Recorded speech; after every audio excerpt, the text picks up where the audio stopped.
Are we recording? I see the little dot. You see it? Yes, it's on my side. Okay, good. And now I see. Hi, we're back again. This is Between Two Teachers. I'm Madeline Cronenberg. And I'm Consuelo Lara.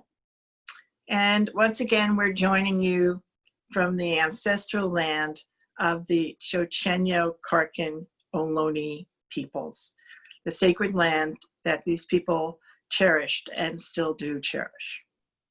We have lots of news and education this week. We've still got all of the issues around reopening. And on the Trello card link that I'll include when you take a look at this, you can see a link to our Congressman DeSaulniers' a town hall. Congressman DeSaulniers himself had a major medical crisis, but thank goodness he has gotten past that and was able to do a town hall with some medical professionals from the county and with Lynn Mackey, the county superintendent of schools. And they talked about all of the challenges that our school districts and families in Contra Costa County are experiencing around education. And also the fact that right now we're in the middle of a surge and the county has increasing numbers. There was an increasing death total. Right? In Walnut Creek, there was an extended care home, a nursing home that had 12 deaths, which put our numbers up again. So when we talk about education now, it's not the kind of thing we used to talk about. It's all about reopening and all the different aspects to it. So one of the things I wanted to point out, and I have a link to here, and I will pull up a picture of here, which we never would have thought about before, but we now can't not think about, is how to protect people. And take a look at this. Can we see it? I think we can. It's a little bubble. No, I don't make any money from these people, but Yes. just take a look. Look at This is a ShieldPod. a ShieldPod. Okay. Interesting. Huh. And it is something you can wear. It's developed by the people who made pods that you put over a chair at a soccer game, so that if it was raining, you would be in a pod, or it would protect you. That literally was their original vision. They now make them for medical professionals. I mean, they're responding to the needs of the coronavirus pandemic times. That kind of a pod you could wear on an airplane. You could wear it at your desk. You can wear it in many different places. They've sold thousands to school districts. The school districts now have become one of their biggest customers, and they're back ordered. I mean, and I'm sure other people will compete with them, or that they'll expand their business. But this is one of the things that may happen. This is here now. The vaccine is not here now. The therapeutics are not here now, but this is. And what this kind of protection does is it allows vulnerable people to protect themselves. That's what it comes down to. And if every teacher had one of those, they would be able to teach. Yeah, they'd have the freedom to do that and then still have the protection. Right. Right. So I think that's one of the directions people are going to go in. I mean, especially with everybody does want to get back. It's not as if people don't want to go back to school. The main reason is because they feel so insecure about their health. And it is such a dangerous disease. It really is. So anyway, so there's that. So that's the ShieldPod and whatever other competitors they have in the business of that kind of protection. The other pods that are out there are the MicroPods and learning pods that families and communities are establishing. And this is a big thing. There are all across America now, parents are setting up databases to figure out who their children can study with online, right? Who's going to be in the class? If you have a classroom of what are you going to have a class of 24 or 30 kids? Who else is in that class that your family can go and spend one day a week with, so that people can go to work? Yeah, yeah. Right. Or even work at home. Even if you're still, if you're blessed with not having to go, Yeah. but you have to work all day, you can't do that. Yeah. Right. And you really probably can. I'm sure all of these moms and dads are going to learn how to, if you're supervising the one child, now you're going to supervise 5 children. But at least they're together. And in some ways, that's a better thing, because they're going to get the communication and the socialization with their friends. That's a big issue. That's a big issue, and it takes care of the childcare issue for families as well. But you're right, it's got to be structured, and I like the idea of a database. And you know, people get tested, and so you know that this pod is safe, and you keep that together and still live and go to school and have childcare. And yeah, we've got to make those kind of adjustments. Definitely. Right. Definitely. And that's what people are, they're coming up on with this themselves. It's not as if the state is creating it, right? The only city that's come close, West Contra Costa we have the strategies around the hubs, and the other city that's used the word hub is San Francisco. Yeah, I saw that. Yeah. And they have 40 hubs. Yep. But the hubs are different. West Contra Costa is talking about the hubs being the schools themselves, right? I haven't heard them talk yet about expanding out into other locations. In San Francisco, the hubs are 40 community centers. Yep. Right? Staffed by community people, by child care workers, by different teams of workers to help students get through being online, and they go there. And right now, the way they have it set up, they're going to invite the kids that they feel are the families that need the most support. And right now it's by invitation only, as I understand it, in San Francisco. But if they could expand it, then they could expand it. But right now, that's how they have it set up. So you really have a 2-tiered system. It's got to be optional. If a family or a teacher or a worker employee does not feel safe, they know their own, pre-existing conditions, they need to have that option. I have to work at home. I can't. Or, I'm ready to go out, and I'm ready to go out. I know I'm able to do that. So it's got to be an option. It's got to be an option. Right. And I think the more extra support and security and protection we can give people, the more comfortable they're going to be to going back. Because there are so many people who, if they really, like the pod, if you knew that wearing that would protect you, and that's a huge thing. That's a big thing. That's a huge thing. So I think more and more people are going to look at that. And at first it looks crazy, like everybody's going to be wearing them. But actually, it makes a lot of sense for everybody to be wearing them. Yeah. Because everybody is in a bubble. Exactly. And I like the idea that it's in the community, not just at schools. These are at the community. The thing that makes it tricky for us is that we got 5 cities. San Francisco is working with 1 city. Right. So they can coordinate a lot of that more quickly and easily. It doesn't mean we can't do it. It certainly could be done. It's very doable. It's just a matter of making 5 phone calls and having the 5 recreation center people talk to each other. I know. Right? Yes. And there has never been a reason to do that in the past. Yeah. There just wasn't a reason to do it. Yeah, right? But now there is. More than ever. And they've been doing it like with the food care. They're doing a lot of partnerships there. So childcare, these hubs, that's the next a big piece that there has to be partnerships and collaborations for sure. Right. And there's no reason they can't use what San Francisco is doing as a model. But, in some ways that what they were saying in the article, and all of that is linked, if you look at in the Trello, you can see the article. Part of it was initiated by the city itself. And I think it's because the rec department wanted to have access to kids, right? And these children were not available to them because they're all at home having to do distance learning. So they created a system where they could support them in distance learning, which is exactly what needs to happen. That's great. Right. That's I mean, and the other two kinds of support, besides physically having, figuring out what the connections are with our children, the other one is tutoring support. Yes. And I mentioned this once before, but I just want to put it out there again because I'm so fascinated by this one. Schoolhouse.world.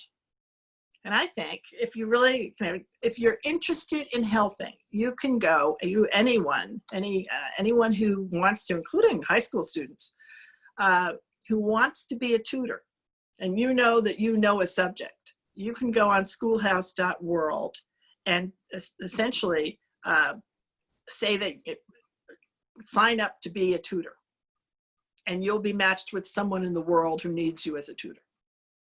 Yeah. And with Zoom now, we can do that. Yeah, absolutely. Anywhere. Absolutely. All right. This is an incredible gift. I mean, when you really think about it, it's an amazing thing. If you just think about that for a few minutes, you could have a tutor from anywhere in the world tutoring your children, and making all sorts of new relationships. We have no more geographical barriers. Isn't that amazing? Yeah. Amazing. Yeah. That's what the coronavirus did. It just eliminated them. Yeah. Yeah. For sure. It is an amazing thing. And we've also got tutors that have worked in the district, the Writer Coach Connection program. They are now offering their services of course, virtually online. So it's the same thing. And I'm sure that throughout the country, there are many, many other organizations, and it's the way to volunteer. And for everybody who's volunteered in classrooms before helping students, this is the way you're going to do it now.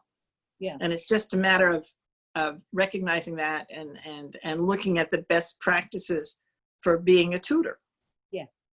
So the resources are there, but the thing to remember, we still have the digital divide, and we still have professional development that teachers and parents all need, and that partnership together. So Right. there are some, I mean, there's just so many resources, but some people have more access to them than others. And we've got to keep that in mind at all times. That No question about it. And this week, I attended Mr. Thurman, Superintendent Thurman had a webinar on exactly that, on access. And he was talking about how they're trying to get additional equipment. I mean, West Contra Costa was ahead of the curve in being on the way to one-to-one early on. Not everybody was there or anywhere close to it. So that there were issues. They've had to get hundreds of millions, I guess, hundreds of thousands of Chromebooks and tablets and devices. Plus the devices break down. You don't have them forever. So you have we had a $3 million budget a year to do device replacement. I mean, that's the fact. So there's that. And then I was going to do a big shout out to him, because one of the other things they've done is that they're trying to put in broadband.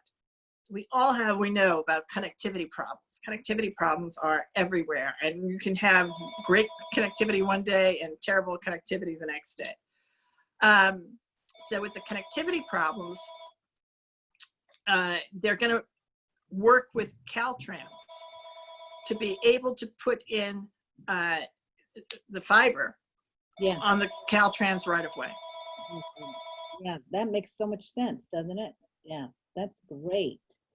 But it's a big project. They've talked about it for years, and they've only really, now they've got coordinators in place to do it. And once they do that, it will make it easier for the broadband companies, for Comcast and Viacom and all those folks, to and Verizon to connect, because they don't have to build out that infrastructure. Yeah, they'll just hook up with that one. Oh, that's great.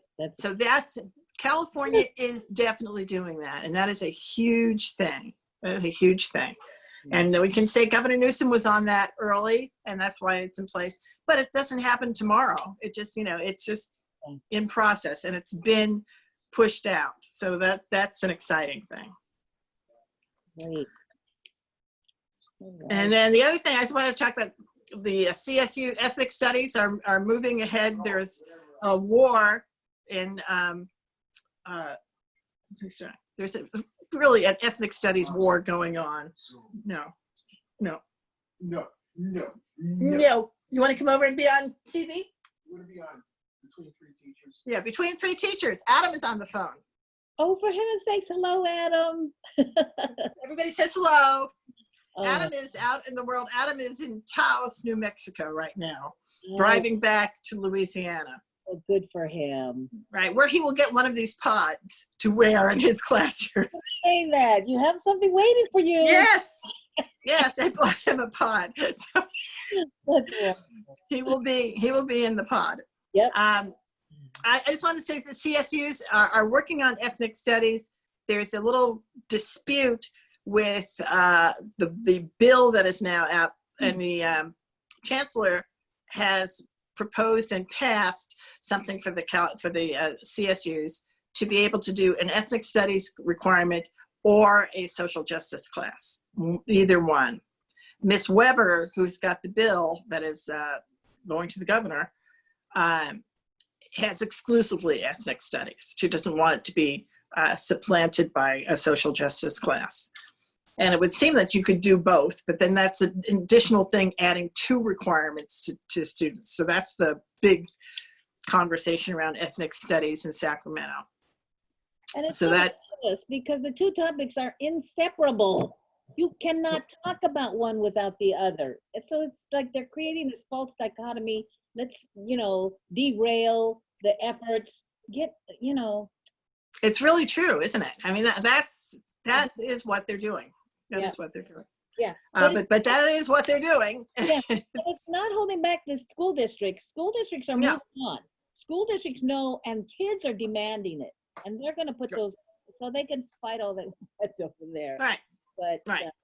Yeah, we're moving ahead with ethnic studies for sure. Great. Right. Okay. So then we get to the wonderful world of privatization on our list of things that we're talking about. And the one thing that I did want to talk about was, I will discuss this, is the folks at A Method Public Schools had their board meeting, and in their materials was a plan for an agenda that they have for making sure that all charter school parents vote in the Oakland election in particular for school board members who would be charter friendly, right? And what we do know is that the expansion of charter schools at Oakland was done at the expense of the district children. There's no question about that. And their charter schools have drained resources and spent them on additional levels of very high paid bureaucracy and consultants. And we know that to be indisputable. They are hiring an organization that's run by Michael Bloomberg's daughter, Emma Bloomberg, called Mermation. And the organization is going to target households that are charter friendly and organize them to vote in the school district election. And as they pointed out, there are 14,000 families because so many children in Oakland have been recruited into the charter school world. And so those 14,000 families will be organized to oppose candidates who are not willing to support the charter school goals. And I just find that amazing. It's also apparently being funded. Each network has to pay to be part of Mermation. And it appears that the funding to pay to Mermation for completely political reasons appears to be coming from public funds, which is the source that the A Method folks have for all of their funds. So if you're interested in seeing that particular PowerPoint presentation, I have it on the slide that says 100% voting Oakland Charter School votes. And it's the slide that they presented at their public meeting. Jeez. Pretty amazing, isn't it? Oh, it's just blatant. It's blatant. And where is the focus on teaching and learning?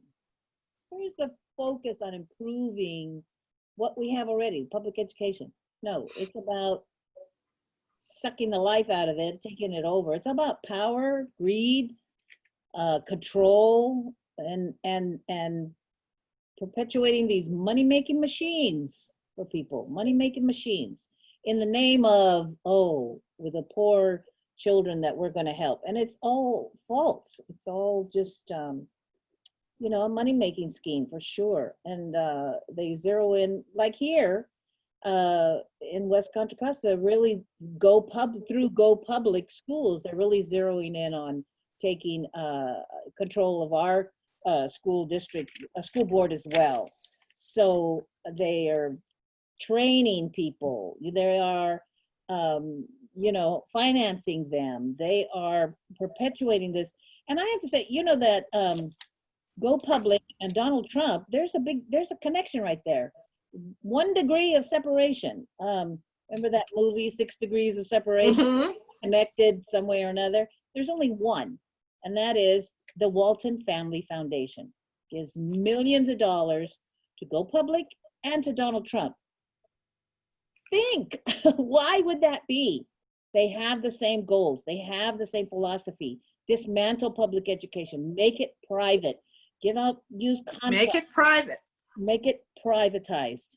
And, you know, and you do it in a very sneaky way and make it sound like you are for, you know, the people and that you are generous, etc. But in fact, they don't care about teaching. None of the focus is about teaching and learning, making better instruction or supporting teachers in any way at all. So, and I just want my shout out would be to Mr. Sam Davis. He's running for Oakland Public School Board as well. And he sent this out last Monday, I think it was. He says, tomorrow, Go Public Schools advocates, by way, Go Public Schools and Go Public Schools advocates. That's how they keep themselves legal. They can do political action and yet they can be in the schools. And so they they're very smart. They're very, like Hutchison said, they're very good at what they do. They have money to buy lawyers. So anyway, they're gonna hold public interviews for candidates in districts 1 and 5. He says, I agreed to participate in the interviews as part of the public exchange of ideas, but I said that I had reservations about their endorsement. In recent school board elections, Go has used enormous donations from billionaires as independent expenditures to support their candidates, and they're doing that here. This practice has drowned out the voices of ordinary people. So the regular person that wants to be involved, they don't have a chance because of the billionaires. So I told them that if they continue, I will not accept their support. So therefore, on Friday, Go told me that due to time constraints, that it would be confusing to include someone who was not seeking their endorsement and that I should not attend tomorrow's interview. So I firmly believe that people power can overcome money, even in our current context. I'm with him. I'm an optimist. I believe people power can overcome big money. And that's why he's reaching out to families and others for his support. So there's a shout out to him. Just look him up, donate a few bucks for him and his effort, because he's with us in protecting public schools against these corporations, charters who want to privatize. That's the social justice cause. We've been in it for a long time here now. Some people getting on the bandwagon or evolving and coming to realize it, but yeah, people need to understand that that's the way. And it's so, the elections, they are so cunning and conniving, can pick people, just put a lot of money behind them and they can buy these seats up on the dais. It's very sad. It's very sad. We cannot, I heard somebody say, well, you put too much emphasis on charter schools, you know, and if we don't, if we don't, then they will just we will become like Oakland with 30 schools, with the superintendent and the board, all charter friendly. We don't want that here. And Right. We're gonna fight that for sure. That's right. Another shout out I have is to Jamaal Bowman, who won his primary in New York to become the next a congressperson in a New York City district. Yeah. And Mr. Bowman is a middle school public school district principal. And he has what he calls a new deal for education. And Mr. Bowman says, and this is flat out what he ran on, instead of privatization and expanding charter schools and shutting down public schools, let's equitably invest in our public schools, pay our teachers a living wage, and fund full-time nurses, counselors, and social workers in every school. That's number one. Number two is, instead of test and punish regime that stigmatizes, labels, and ranks students, teachers, and schools, we should educate the whole child, nurturing their physical, cognitive, social, and creative development. That's number two.